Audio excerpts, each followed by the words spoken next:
podríamos empezar primero con que te presentes, contanos quién sos, todo.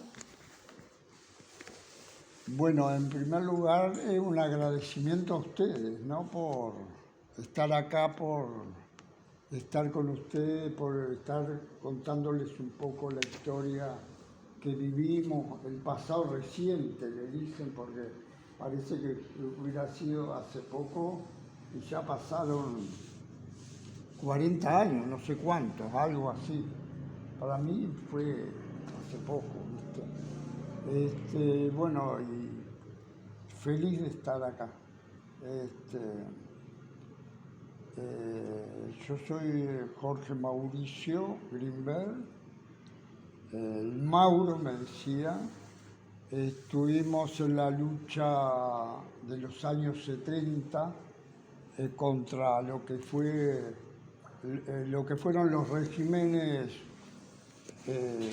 represivos de este país, ¿no? Como fue el Pachecato, como fue Bordaberry. Y bueno, y vivimos esas instancias muy duras donde la juventud, muchos jóvenes nos volcábamos a la lucha en el movimiento popular, democrático, estudiantil, obrero, ¿viste? Vengo de origen obrero.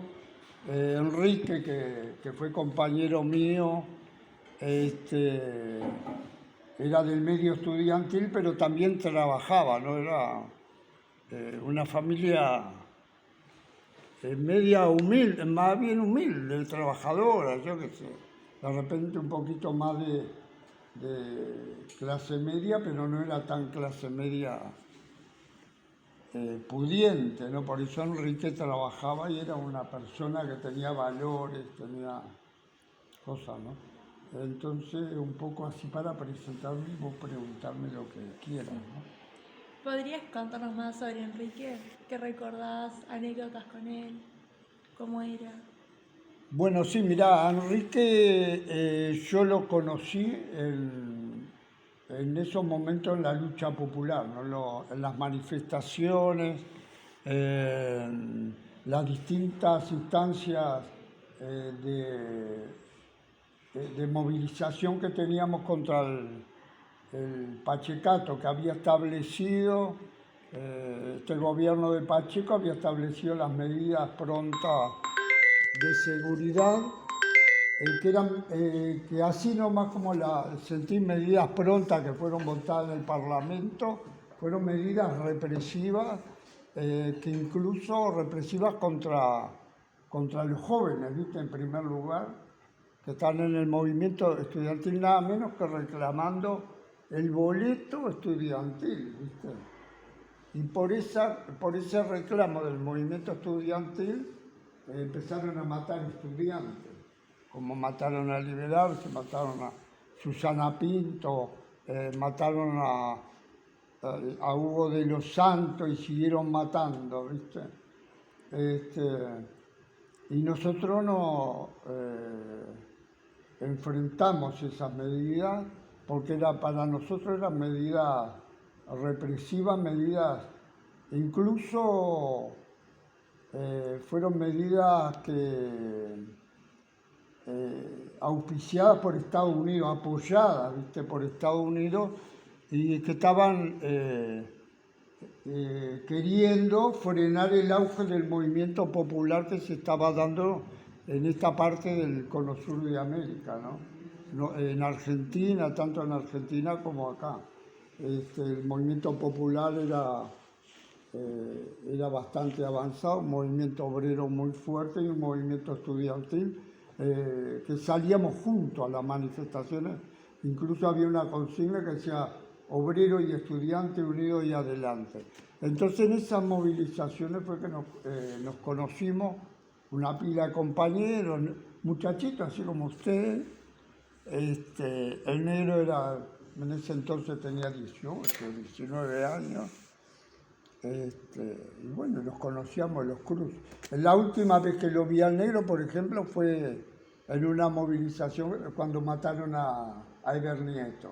Eber Nieto, un muchachito de 16 años que fue fusilado ahí en la Escuela de la Construcción, cercano a la Universidad de la República. Entonces nosotros fuimos a hacer, lo mataron, lo asesinaron con un rifle norteamericano y bueno, acá pueden engañar que bueno, que el movimiento estudiantil está dirigido por sediciosos, por gente irresponsable, pero no. Nosotros enfrentamos porque estábamos reclamando derechos que eran justos, incluso la autonomía de la universidad, de la República, ¿no? Y ese día mataron a Nieto, un francotirador de enfrente, ahí de donde está Caja de Jubilaciones y la Escuela de la Construcción, con un fusil, después se supo, el mismo Dan Mitrione, que estaba dentro mismo de jefatura haciendo cursos de contrainsurgencia, cómo torturar, cómo perseguir a los muchachos, cómo diezmar al movimiento estudiantil y al movimiento obrero. Ahí nos conocimos nosotros. Te puedo contar más cómo después... Sí, ¿cómo siguió ese vínculo con él? ¿Siguieron en contacto o se juntaron después? Claro, cuando yo caigo preso, éramos tupamaros, hay que decir la verdad, éramos del movimiento, caigo como me acusaban de tupamaro, te acusan, ¿viste? No es que yo le digo a la policía soy tupamaro. Y caigo, soy procesado, yo caigo acá una patrulla militar del quinto ingeniero a las órdenes después supe que era Miguel Dalmau, uno de los represores más grandes, el mismo que mata a Livia Zabalzagaray, que era una maestra, para ahora adelantar un poco. Entonces es el que me detiene a mí, después me procesan, soy conducido después de estar en la inteligencia, pasar por la tortura y todo eso, por los interrogatorios, me ponen en cárcel de Punta Carreta y ahí nos vemos otra vez con el negro, que estaba preso, que estaba detenido, creo que hace unos meses, un año, algo así. Nos encontramos con Enrique Pagarle, como nos encontramos con otra cantidad de compañeros. En Punta Carreta, donde teníamos, además de estar presos, nosotros luchábamos por nuestra libertad, luchábamos por nuestros derechos. También luchábamos por salir, escaparnos, porque ahí hubo 2 fugas. Todo el mundo sabe que en septiembre del 71 hubo una fuga grande, donde Enrique ahí no se pudo escapar, porque no todo el mundo se podía escapar, era por un ala. Y después hubo otra fuga en el 72, el Gallo, donde fuimos partícipes, pero tampoco pudimos escaparnos. Se fugaron 15 compañeros, 25 en total, porque se fugaron algunos comunes por el hospital. Pero bueno,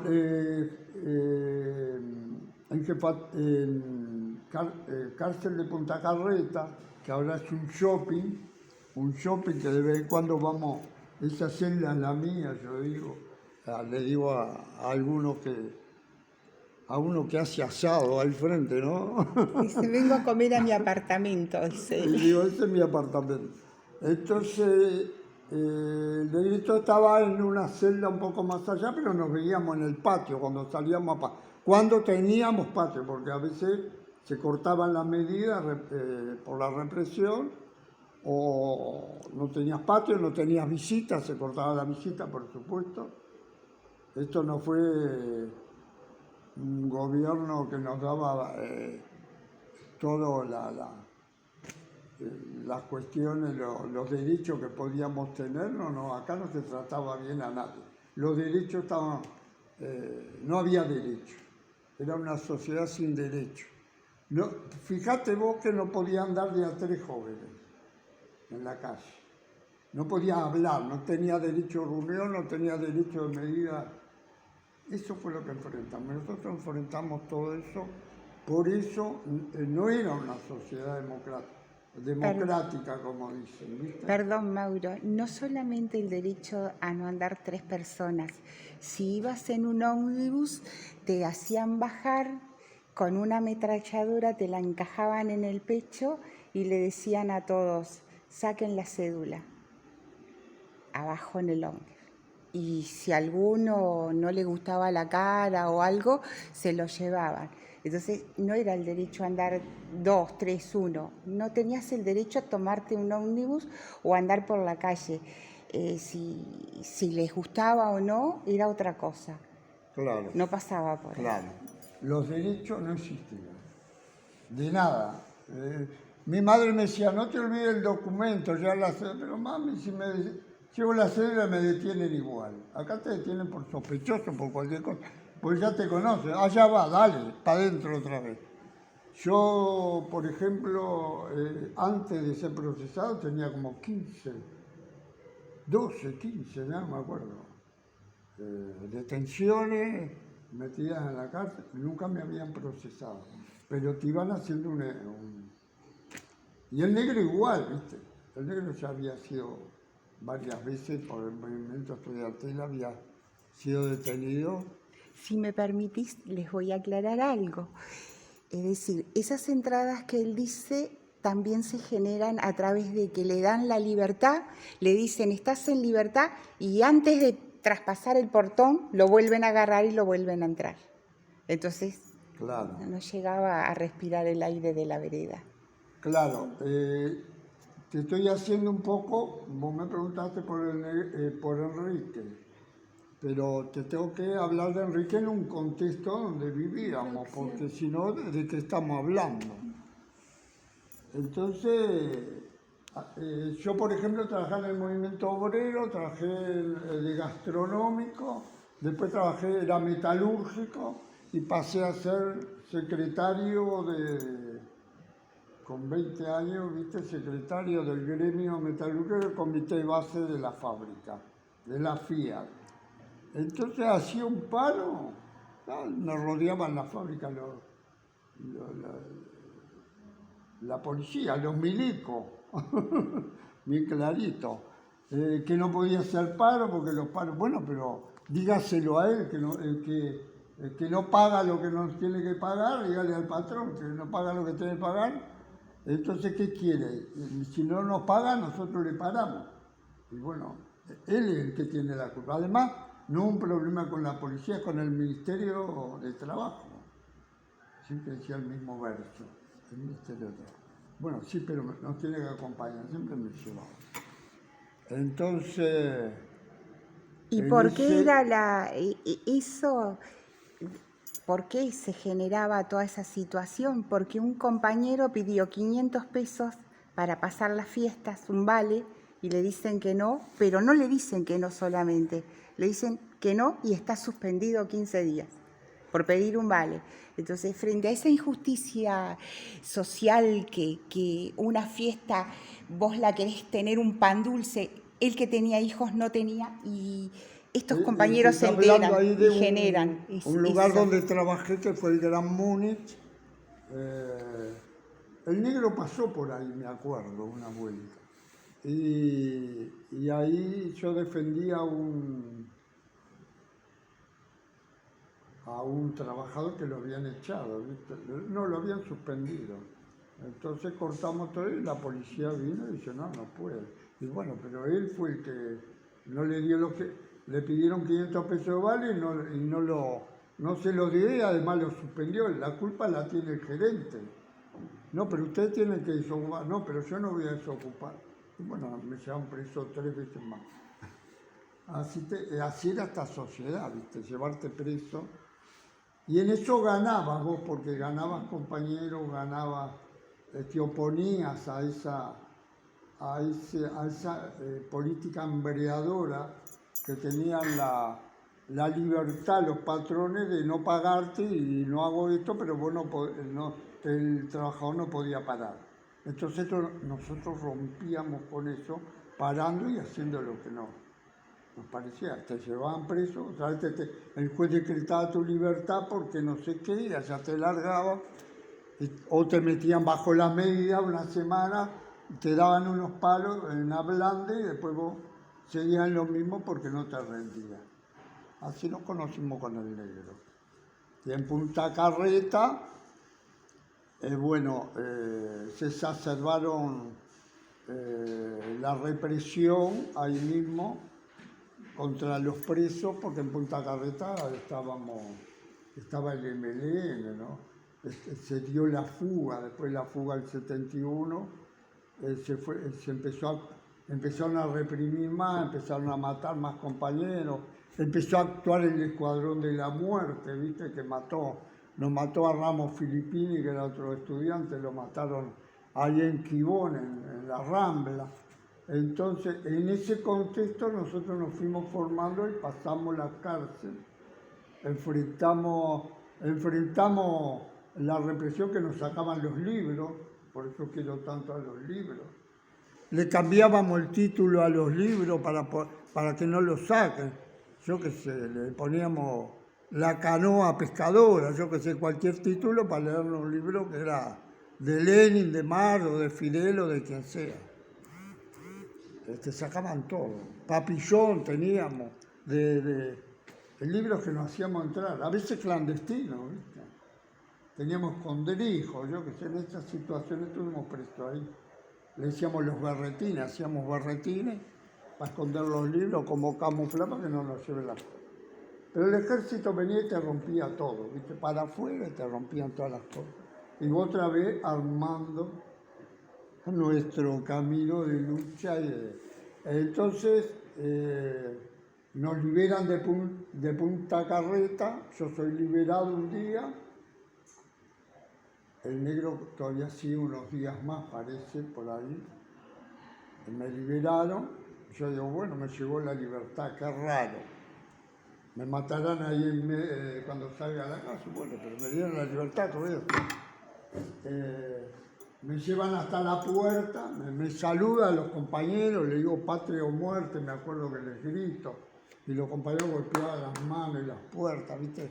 Contento cada vez que se liberaba alguno, saludo al negrito, a todos. Bueno, nos vemos en el combate, nos vemos en la lucha. Y los milicos te escuchan y bueno, nosotros lo decíamos. Entonces llego a la puerta, me abren la puerta, está liberado, va. Yo con un bolsito no tenía ni plata para el ómnibus ni nada, no sabía ni a dónde ir. Punta Carreta, salgo ahí, camino 2 pasos, 3, 10, no sé cuánto, de repente se me tiran 4 tipos arriba. Y yo defendiéndome no sé cómo, me dan unos golpes para dentro del auto y eran tiras. Yo dije, bueno, me van a matar, no dije nada, ¿viste? Pero dije para mí. Y dice de repente uno de esos, me llevan por la Rambla, digo, me matarán como a Filippines, que lo mataron en Quibón. Bueno, ¿qué más? Hay que luchar acá, no sé cómo, ya me tiraron para dentro del auto. Y bueno, y ahí me llevan para la jefatura. Me acuerdo que uno de ellos le dice a Casa Grande, le dice al chofer, y el tipo en fila. Veo que enfila por la Rambla, no sé cuánto. Bajá la cabeza, yo no bajaba nada, miraba todo. Y para la jefatura, por el túnel, ¿viste?